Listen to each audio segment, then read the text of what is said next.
जब यूपी में अच्छा परिणाम नहीं आया, इनको भारतीय जनता पार्टी को धूल चाटनी पड़ी, तब योगी के कुनबे के लोग मुखर कर बोलने लगे मीडिया में कि योगी जी का कोई कसूर नहीं है, आप योगी जी पे हार का ठिकरा मत फोड़िए। योगी जी ने तो बहुत ट्राई किया था, आपने ही योगी जी को साइडलाइन किया था, हाशिए में धकेल दिया था। अब जब आप हारे हैं, आप तो तेलंगाना में भी हारे, आप तो कर्नाटक में भी हारे, हिमाचल प्रदेश में भी सरकार तोड़ने का प्रयत्न किया था, सफलता नहीं मिली। तो जहां जहां आप हार रहे हो, क्या वहां योगी जी की वजह से हारे हो? नहीं। तो यूपी के अंदर भी वही परिणाम मिला है जो पूरे देश में मिला है, क्योंकि 400 का नारा तो आपने पूरे भारत में दिया था। ये तो प्रधानमंत्री का चुनाव था, कोई मुख्यमंत्री का चुनाव तो था नहीं। अब जब प्रधानमंत्री का चुनाव था तो प्रधानमंत्री का चेहरा नरेंद्र मोदी है, और तो आपकी सरकार तो ओवरनाइट टूट जाएगी। तो ये जो परिणाम आया है 443 में से 120 सीट्स, क्या वो योगी जी की वजह से आया है? तो उत्तर प्रदेश के अंदर अगर आपको हार मिली है तो उसका ठिकरा आप योगी जी के ऊपर नहीं तोड़ सकते। लेकिन अगर योगी जी को हटाने का प्रयत्न किया तो योगी जी खुद भी रिटेलिएट करेंगे, क्योंकि योगी जी के जितने सपोर्टर हैं वो आज खुल के बाहर आ रहे हैं। योगी आदित्यनाथ जी को लेकर के ये खबरें चल रही हैं कि उनको भी जो है सीएम पद से हटाया जा सकता है। कि आखिर बीजेपी के अंदर अंदरूनी कलह किस बात की मची हुई है कि योगी आदित्यनाथ को भी जो है साइड हटाया जा सकता है। हालांकि हमने देखा कि केजरीवाल साहब को जब जमानत मिली थी लोकसभा चुनाव के दौरान, जब वो आए थे तो उन्होंने सबसे पहला भाषण यही दिया था कि जिस तर्ज पे तमाम प्रदेशों के मुख्यमंत्रियों को बदला गया है, सबसे पहले बीजेपी जो है यही निर्णय लेगी कि योगी आदित्यनाथ को किस तरीके से साइड हटाया जाए। अब खबरें यही चलने लगी हैं, इसमें कितनी सच्चाई है, क्या कुछ हो सकता है, क्या इतनी भी मजबूरी है कि योगी आदित्यनाथ को हटाना पड़ सकता है?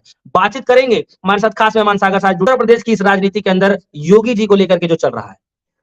देखिए, जहां जहां पर इस देश के अंदर मोदी जी ने ये जो कार्ड खेला है, मुख्यमंत्रियों को अलग अलग राज्यों के, जहां जहां पर उनकी भारतीय जनता पार्टी की मेन सरकार है या गठबंधन की सरकार है या डबल इंजन की कहे तो सरकार है, तो वहां वहां पर पिछले 10 साल से आप लगातार देखिए कि मोदी जी ने क्या किया है। खुद के घर, खुद के गढ़ गुजरात से ही उन्होंने शुरुआत की है कि मुख्यमंत्रियों को ये पपेट बनाकर रखते हैं। ये इनकी मंशा है कि हर राज्य का मुख्यमंत्री मेरे अंडर में होना चाहिए। लेकिन मैं आपको बोलूं, ये बियॉन्ड लिमिट जब हो जाता है तो इससे इतना नुकसान होता है कि इसका परिणाम हमने 2024 के लोकसभा चुनाव में देखा है। देखिए, गुजरात में तो ये तीन मुख्यमंत्रियों को बदल चुके हैं, ओवरनाइट बदल देते हैं, और यहां पर तो इन्हें किसी को पूछने की जरूरत नहीं होती है, क्योंकि गुजरात तो उनका खुद का है। गुजरात में तो मोदी और शाह का पूरा घर है, तो यहां पर तो उनका कोई विरोधी है ही नहीं, क्योंकि पिछले 27 साल से इनकी सरकार है। तो गुजरात में तो ये जो चाहे वो कर सकते हैं, और इसी तर्ज पर उन्होंने राजस्थान में भी यही किया, वसुंधरा राजे को हटाकर एक पपेट मुख्यमंत्री बना दिया। उसके बाद शिवराज सिंह चौहान को हटाकर मध्य प्रदेश में भी यही किया, और छत्तीसगढ़ में भी यही किया, हरियाणा में खट्टर जी को हटाया। अब देखिए, आसाम में एक करप्टेड मुख्यमंत्री को अपने पाले में ले लिया, कांग्रेस का मुख्यमंत्री। वैसे ही मणिपुर के अंदर कि उद्धव ठाकरे के साथ गद्दारी की, उसके बाद फडणवीस को बनाया, उसके बाद एकनाथ शिंदे को बनाया, अब दो वहां पर डेप्यूटी चीफ मिनिस्टर भी है। तो मोदी जी सोचते थे कि इसी तरह से, इसी तर्ज पर मैं बिहार में नीतीश कुमार को और यहां पर मैं योगी जी को भी हटाकर सबको अपना पपेट मुख्यमंत्री बना दूंगा। लेकिन जैसे अलग अलग राज्य में इन्होंने किया है, वैसा बिहार और उत्तर प्रदेश में करना इतना इजी नहीं है, क्योंकि नीतीश कुमार भी इतने मंजे हुए, इतने एक्सपीरियंस मुख्यमंत्री है, और योगी जी का भी अपना एक वजूद है उत्तर प्रदेश में। जब 2014 में मोदी जी की जो लहर थी, सो कॉल्ड लहर, मैं तो मोदी जी की लहर कभी मैंने तो माना ही नहीं है, क्योंकि मोदी जी की हर विक्ट्री को मैं संदेह की नजर से देखता हूं, क्योंकि इनके ऊपर तो डाउट लगता है कि इनकी जितनी भी आज तक जीत हुई है वो सारी डाउटफुल है, क्योंकि इनके आंकड़ों से लेकर, इनके फेंकने से लेकर, इनके जुमलों से लेकर, इनकी रेवड़ियां से लेकर, इनकी सरकारें, सब कुछ डाउटफुल है और रहेगा। लेकिन फिर भी योगी जी का वजूद उत्तर प्रदेश में पहले से ही है। लोकसभा चुनाव के पहले से ही मोदी जी ने तो चाहा था कि नीतीश कुमार और योगी जी को भी पपेट की तरह वहां से हटाकर किसी और लोगों को बनाया जाए।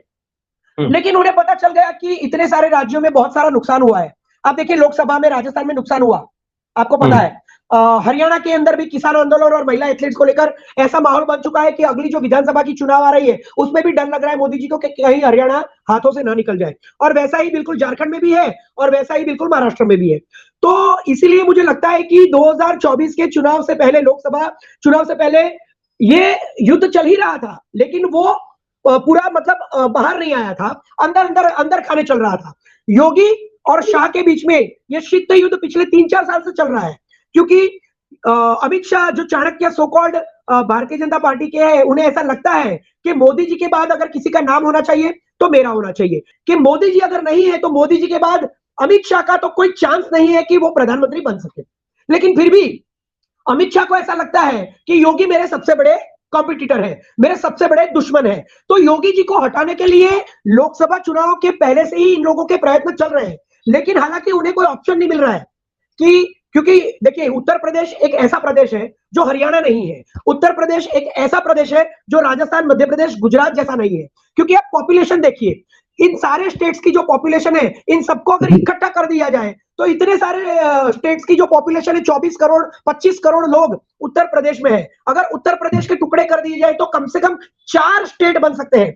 अब इतना बड़ा उत्तर प्रदेश जहां पर इनकी सबसे ज्यादा 80 सीटें हैं, जो 2014 में 80 में से शायद 71 उनको मिली थी, और उसके बाद भी उन्हें 62 या 63 मिली थी 2019 में। लेकिन इस बार चुनाव में जो धांधली हुई और जो हर स्टेट के अंदर इन्होंने जो सरकारें तोड़ी, खरीदी गई, मरोड़ी गई, करप्शन किया गया, कर्नाटक में भी येदियुरप्पा को बिल्कुल गुमनाम कर दिया गया, बीजेडी ओडिशा के अंदर बिजू पटनायक को भी गुमनाम कर दिया गया। तो इसी तर्ज पर पूरे भारत में इनकी जो बदनामी हुई, उसकी वजह से उत्तर प्रदेश में 2024 के चुनाव में उन्हें जो 400 का नारा दिया था वो नहीं मिला, और 80 में से सिर्फ 33 सीट्स मिली। और सबसे बड़ी पार्टी उभर कर आई इंडिया गठबंधन की समाजवादी पार्टी, अखिलेश यादव और राहुल गांधी ने 37 सीट्स पाई। तो अब इन दोनों में झगड़ा और बढ़ गया। पहले से ही हटाना चाहते थे लोकसभा चुनाव से पहले, लेकिन इन्हें डर लग गया कि अगर योगी जी को भी हटा दिया तो बिल्कुल चुनाव जीत नहीं पाएंगे। लेकिन ये तो हुआ उल्टा, योगी जी को हटाया नहीं, फिर भी रिजल्ट तो नहीं मिला। इसीलिए आज अमित शाह, मोदी जी और योगी, ये दोनों एक दूसरे के ऊपर ठिकरा फोड़ रहे हैं कि योगी जी की वजह से हम चुनाव में यहां पर इच्छित परिणाम प्राप्त नहीं कर सके हैं। और योगी जी का जो पूरा कुनबा है, और खुद योगी जी वो कहते हैं कि ये सारा इंजीनियरिंग तो अमित शाह का था, स्ट्रेटेजी तो अमित शाह की थी, टिकटें तो अमित शाह ने बांटी थी, हमें तो पूछा भी नहीं गया था, हमें तो बुलाया भी नहीं गया था। तो अब जब परिणाम आए हैं तो मोदी जी और योगी जी ये कह रहे हैं कि, अरे मोदी जी और अमित शाह ये कह रहे हैं कि योगी जी की वजह से चुनाव हारे। तो इनका जो अंतरकलह था 2024 के लोकसभा चुनाव से पहले, वो आज पूरी सपाटी पर आ चुका है। और आज पूरे सोशल मीडिया पे ये चर्चा चल रही है कि इन दोनों का जो शीत वॉर था, कोल्ड वॉर था, वो आज हॉट वॉर हो चुका है और पूरा देश जान चुका है। और ये लोग योगी जी को तो पहले ही हटाना चाहते थे, अब तो ये तय हो चुका है कि इन्हें हटाना पड़ेगा। लेकिन मुझे लगता है कि मुसीबत इनके पास ये है कि जैसे हर स्टेट के अंदर एक पपेट मिल गया, एक विश्वसनीय पात्र मिल गया, वैसा यहां पर नहीं है। उन्होंने ट्राई तो किया था, 2 डेप्यूटी मुख्यमंत्री बनाए थे, जैसे वो ब्रजेश पाठक है और केशव प्रसाद मौर्य है शायद, उनको उन्होंने ग्रूम किया, उनको उन्होंने तैयार किया, लेकिन केशव प्रसाद मौर्य खुद हार गए। वो कार्ड अब तो चल नहीं सकता क्योंकि वो खुद हारे हुए हैं। तो अगर हारे हुए आदमी को वो अगर मुख्यमंत्री बनाएंगे तो क्या विश्वास करेगी जनता? जो योगी जी के ऊपर विश्वास है यूपी की जनता को, उतना विश्वास केशव प्रसाद मौर्य और ब्रजेश पाठक के ऊपर तो बिल्कुल नहीं है, क्योंकि वो तो पपेट ही है मोदी जी के। तो हटाना तो चाहते हैं लेकिन हटा नहीं सकते हैं, ये मजबूरी है। इसलिए काउंटडाउन तो शुरू हो गया है, मौका मिलते ही मुझे लगता है कि योगी जी को हटाया जाएगा, जैसे अरविंद केजरीवाल ने कहा। लेकिन सागर जी, सवाल यहाँ पर यह है कि अगर आप अन्य प्रदेशों के सीएम जो हैं उनसे अगर आप योगी जी की तुलना करते हैं तो आपको नहीं लगता कि थोड़ी सी छवि जो है वो योगी आदित्यनाथ जी की अलग है? वो इसलिए क्योंकि एक तो वो जो है उनकी जो एक छवि है वो कहीं ना कहीं एक अलग छवि दर्शाता है, और भगवाधारी जिस तरीके से है वो किसी और जो सीएम है मैच ही नहीं करता है। तो योगी जी का तो एक स्टैंडर्ड ही अलग हो गया। नहीं, आपने सुना ही नहीं, मैंने क्या बोला कि ये काम मोदी जी और अमित शाह ने किया दूसरे स्टेट में। मैं कंपैरिजन नहीं कर रहा हूं, योगी जी अलग ही है, योगी जी का वजूद ही अलग है। वो एक भारतीय जनता पार्टी के सशक्त मुख्यमंत्री है और इतने बड़े स्टेट के मुख्यमंत्री है कि वहीं से देश का प्रधानमंत्री बनता है। इसीलिए तो योगी जी को हटाया नहीं गया है। मैंने ये कहा कि इन लोगों ने जिन जिन स्टेट में ये काम किया, सरकारें तोड़ी, पपेट मुख्यमंत्री बनाए, वो यहां पर नहीं कर सकते हैं। और तो क्या आपको ये लगता है कि अन्य राज्यों के तहत यूपी से भी कुछ ऐसा ही सीएम देने की तैयारी चल रही है? हाँ, इनका तो बस चले तो वो पपेट ही दे, लेकिन पपेट यहां चलेगा नहीं, क्योंकि मैंने बताया कि अगर किसी को प्रधानमंत्री बनना है तो उसको यूपी से गुजरकर प्रधानमंत्री की सीट पर जाना होगा। देखिए, जी। मोदी जी पहले गुजरात से लड़ते थे, राजकोट और बड़ौदा से, लेकिन जब उन्हें प्रधानमंत्री का फेस बनाया गया आरएसएस के द्वारा, तब उन्होंने उत्तर प्रदेश में वाराणसी, काशी से अपना चुनाव क्षेत्र तय किया और वहां पर जीते और वहां की जनता को जब अपना बनाया, विश्वास में लिया, क्योंकि तब योगी जी थे और योगी जी बहुत बड़ा चेहरा थे हिंदुत्व का और 2014 में नरेंद्र मोदी खुद एक हिंदुत्व का चेहरा थे। तो यूपी की जनता को लगा कि मोदी और योगी तो एक आत्मा और दो जिस्म हैं। लेकिन मोदी जी तो जैसे हर किसी के साथ गद्दारी करते हैं, दूसरों के साथ करते हैं, विपक्ष के साथ करते हैं, वैसे ही अपनों के साथ भी करते हैं। उनकी राजनीति गुजरात से लेकर देश की राजनीति जब वो प्रधानमंत्री बने, तब तक आप देखिए कि उन्होंने अपने ही लोगों को गिरा गिरा कर वो कुर्सी पर बैठे हैं। तो जब शुरुआत थी, जब माहौल था हिंदुत्व का, तब उन्होंने योगी जी का बहुत उपयोग कर लिया 2014 में। वो मुख्यमंत्री मतलब प्रधानमंत्री बन गए। दूसरी बार भी योगी जी का वजूद था और अभी भी है, इसीलिए उन्होंने 2024 के लोकसभा चुनाव में नहीं बदला। वो बदलना तो चाहते थे क्योंकि ये उनके लिए कॉम्पिटिटर बन गए हैं, क्योंकि मोदी उसके बाद योगी था, लेकिन 2024 आते आते मोदी इज इक्वल टू योगी हो गया है, क्योंकि यूपी के लोगों को ऐसा लगता है कि मोदी के बाद योगी ही है, क्योंकि अमित शाह और योगी जी देश के प्रधानमंत्री बनने के लायक मेरी नजर में तो नहीं है। नरेंद्र मोदी जितने तो वो इक्वल नहीं है, लेकिन आज भारतीय जनता पार्टी के अंदर ही ऐसा हो चुका है कि अमित शाह को खुद को डर लगता है कि मोदी इज इक्वल टू योगी हो गया है, क्योंकि इन दोनों का जो चेहरा है, इन दोनों ने ही हिंदुत्व की राजनीति करके 2014 और 2019 में जीत पाई थी। तो आज हो गया है ये कि इन्हें डर लगने लगा है योगी जी से, क्योंकि ये हटा नहीं पाए हैं। जैसे दूसरे स्टेट्स के मुख्यमंत्रियों को हटाकर खुद के पपेट्स मुख्यमंत्री उन्होंने रख दिए, वैसा ये बिहार और उत्तर प्रदेश में नहीं कर पा रहे हैं। करने का ट्राई तो बहुत किया है, लेकिन हर बार फेल हुए हैं, क्योंकि कभी चुनाव आ जाते हैं। तो अगर योगी जी को हटा देते हैं तो जो यूपी की जनता है, उनके दिल में योगी जी के लिए आज भी उतना ही मान सम्मान है जितना 2014 में था, जितना 2019 में था। इसलिए मुझे ऐसा लगता है कि अगर योगी जी को हटा दिया गया तो योगी जी चुप नहीं बैठेंगे। आप देखिए, इस चुनाव के परिणाम के बाद जब यूपी में अच्छा परिणाम नहीं आया, इनको भारतीय जनता पार्टी को धूल चाटनी पड़ी, तब योगी के कुनबे के लोग मुखर कर बोलने लगे मीडिया में कि योगी जी का कोई कसूर नहीं है, आप योगी जी पे हार का ठिकरा मत फोड़िए। योगी जी ने तो बहुत ट्राई किया था, आपने ही योगी जी को साइडलाइन किया था, हाशिए में धकेल दिया था। अब जब आप हारे हैं, आप तो तेलंगाना में भी हारे, आप तो कर्नाटक में भी हारे, हिमाचल प्रदेश में भी सरकार तोड़ने का प्रयत्न किया था, सफलता नहीं मिली। तो जहां जहां आप हार रहे हो, क्या वहां योगी जी की वजह से हारे हो? नहीं।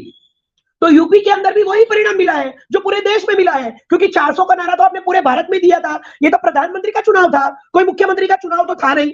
अब जब प्रधानमंत्री का चुनाव था तो प्रधानमंत्री का चेहरा नरेंद्र मोदी है, और जब पूरे भारत में 400 में से सिर्फ 200 सीट मिली और 240 सीट्स मिली, और उस 240 में भी 120 और 100 तो इतने ऐसे हैं जो आपने खरीद कर, तोड़ कर, पैसे देकर, लालच देकर आपने खरीदे हैं। वो आपके है ही नहीं, वो आपके थे भी नहीं, और वो कभी हो सकता है कि रहे भी नहीं।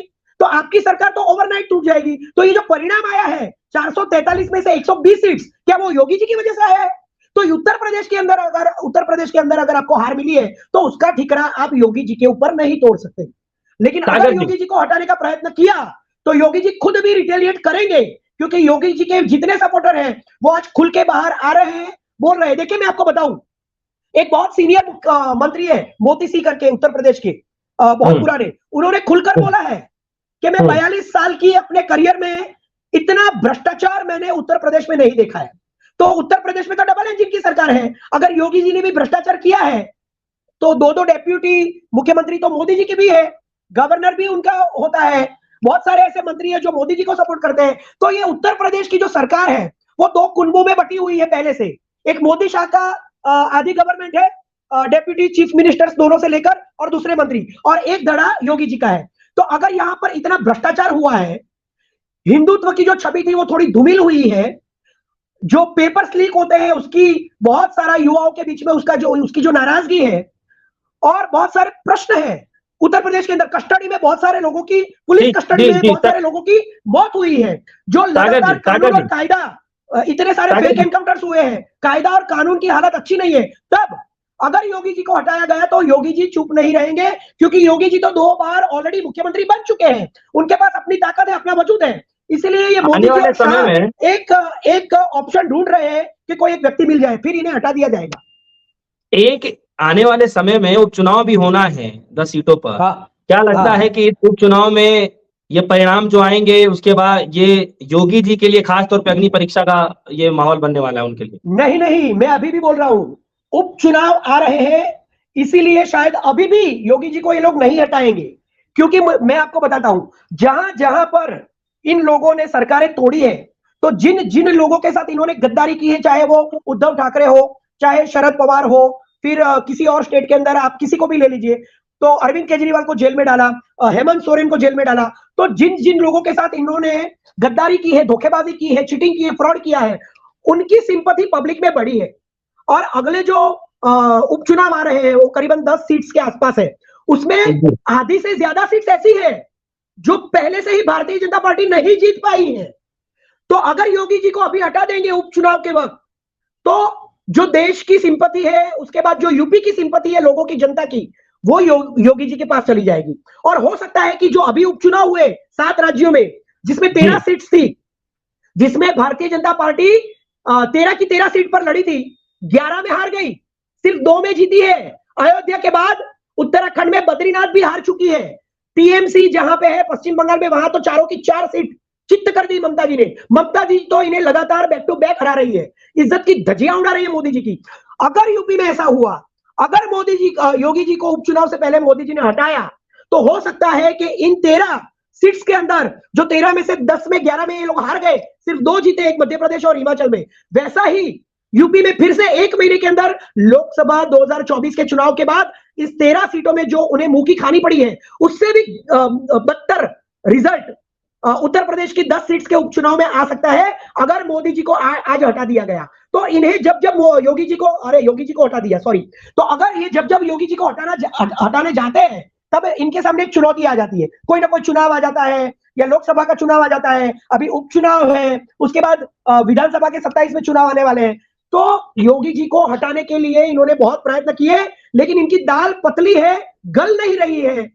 इसीलिए अगर योगी जी को अभी हटा दिया, तो जो 13 सीट्स का उपचुनाव का 7 राज्यों का रिजल्ट आया, उससे भी बदतर रिजल्ट उत्तर प्रदेश में 10 सीट्स के उपचुनाव में आ सकता है। तो ये लोग डर रहे हैं, अभी असमंजस में है, कंफ्यूज्ड है, जैसे वो 10 साल तक कंफ्यूज रहे मोदी जी और शाह कि देश को कैसे कंट्रोल में किया जाए, लेकिन कर नहीं पाए, क्योंकि ये लोग राजनीति के है ही नहीं, ये कूटनीति के हैं, डर्टी पॉलिटिक्स करते हैं, गंदी पॉलिटिक्स करते हैं, लोगों को तोड़ते हैं, सरकारें तोड़ते हैं, विधायक को तोड़ते हैं, सांसद को तोड़ते हैं, अपने खुद के नेताओं को तोड़ डालते हैं। एक आखिरी सवाल है सागर जी की, क्या लगता है कि विधानसभा का चुनाव है जिसमें ज्यादा समय नहीं है, 27 के अंदर विधानसभा का चुनाव है यूपी के अंदर, और क्या लगता है कि 27 चुनाव से पहले ही यूपी के अंदर कोई बड़ा फेरबदल दिखाई देता, मतलब दे रहा है क्या कुछ दिखाई ऐसा? देखिए, योगी जी ने तो खुद ही कहा, जैसे मोदी जी कहते हैं कि मैं 50 साल राज करूंगा, एक अकेला सब पर भारी, वैसे ही योगी जी ने अभी अभी हाल ही में पब्लिक के अंदर स्टेटमेंट दिया है कि 2027 में हम फिर से आ रहे हैं। मतलब योगी जी तो तैयार है लड़ने के लिए, आर या पार। वो उस मूड में नहीं है कि मुझे हटाओ, मैं तो लड़ने वाला हूं, रिटेलिएट करूंगा, मैं चुप नहीं बैठूंगा, चाहे मुझे हार मिले या जीत मिले। मैं दूसरे पपेट मुख्यमंत्रियों की तरह, मैं वसुंधरा राजे की तरह चुप नहीं रहूंगा, मैं शिवराज सिंह चौहान की तरह चुप नहीं रहूंगा, मैं रमन सिंह की तरह चुप नहीं रहूंगा, मैं उद्धव ठाकरे की तरह विरोध करूंगा, उद्धव ठाकरे की तरह मैं लड़ूंगा। ये जो उनका एटीट्यूड है योगी जी का, ये बताता है कि मोदी जी उन्हें हटाना तो चाहते हैं, जैसे अरविंद केजरीवाल ने बताया था, लेकिन हटाने के लिए मोदी जी के पास जो 56 की छाती है ना, वो 56 की छाती सिकुड़ कर यहाँ पे 36 की भी नहीं रही है। हटाना तो चाहते हैं, लेकिन ना ऑप्शन मिल रहा है, ना ताकत है, ना हिम्मत है। और योगी जी तैयार है कि आप देखिए जो करना है, क्योंकि हो सकता है कि जो उनका जो परेशान जो एक धड़ा है गडकरी जी का, वसुंधरा जी का, शिवसेना का, हो सकता है कि योगी जी वहां पर जाकर बैठ जाए, उनके साथ खड़े रह जाए, क्योंकि उद्धव जी चले गए कांग्रेस के पास, शरद पवार के पास, और फाइट दे रहे हैं लगातार। और आज स्थिति ऐसी है महाराष्ट्र में कि विधानसभा चुनाव हारने पर आ गए हैं ये लोग। तो ऐसा यूपी में भी हो सकता है 2027 में, अगर योगी जी को हटाया, तो जो महाराष्ट्र में होने जा रहा है, जो झारखंड में होने जा रहा है, जो हरियाणा में होने जा रहा है, हो सकता है कि यूपी के अंदर भी उपचुनाव के बदतर परिणाम के बाद विधानसभा चुनाव में भी नरेंद्र मोदी को ऐसी मुंह की खानी पड़े कि उसके बाद झोला लेके निकलना ही पड़ेगा। तो ये हटाना तो चाहते हैं, नीतीश कुमार को भी बर्बाद करना चाहते हैं बीजेडी की तरह, ओडिशा में जिस तरह से किया वैसा ही। लेकिन यहां पर स्ट्रांग लोग हैं, नीतीश कुमार अनुभवी है, और योगी जी भी 2 बार मुख्यमंत्री बने, तो उन्हें भी इतना अनुभव हो चुका है, पब्लिक में उनका एक नाम है, एक वजूद है, एक हिंदुत्व का चेहरा है। हाँ, नो डाउट उनकी सरकार में भ्रष्टाचार के आरोप बहुत लगे हैं। युवा परेशान है, बहुत सारी समस्याएं हैं, लेकिन एक पब्लिक का एक पूरा जो कुनबा है, पब्लिक का पूरा एक वर्ग है, जो आज भी योगी जी के पक्ष में है। तो योगी जी को अगर हटा दिया गया, तो जैसा राजस्थान में चल गया वैसा नहीं चलेगा, जैसा मध्य प्रदेश में चल गया वैसा नहीं चलेगा, जैसा छत्तीसगढ़ में चल गया वैसा नहीं चलेगा, और जैसा गुजरात में चल रहा है वैसा भी नहीं चलेगा। तो मोदी जी को और अमित शाह को बहुत सोचना पड़ेगा, और अगर नहीं सोचा तो जैसे अलग-अलग स्टेट्स के अंदर आज उनकी जो परिस्थिति है और लगातार हार पर हार मिल रही है, 1 महीने के अंदर 2 बार हार मिली, वैसी ही हार उपचुनाव से लेकर विधानसभा में यूपी के अंदर इन लोगों को मिल सकती है। और इनका पूरा मतलब जो बोलते हैं कि 50 साल राज करेंगे, वो 2 साल के अंदर, 1 साल के अंदर झोला लेके निकल जाएंगे गुफाओं में।